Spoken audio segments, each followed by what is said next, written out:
When I had my first child, some people get diamonds. I got a mushroom knife.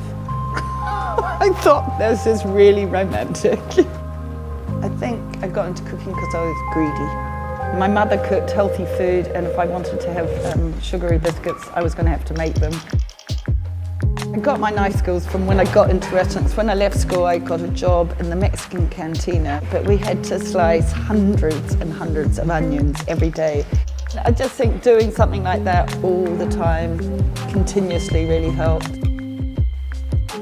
A knife to me is a beautiful, pleasurable and efficient tool. I have this beautiful Margot classic knife. It's lovely, it's light, instantly in my hand I feel like I can do anything. I feel cool, and I like something that is a bit of an all-rounder. This feels like it might be a friend for life.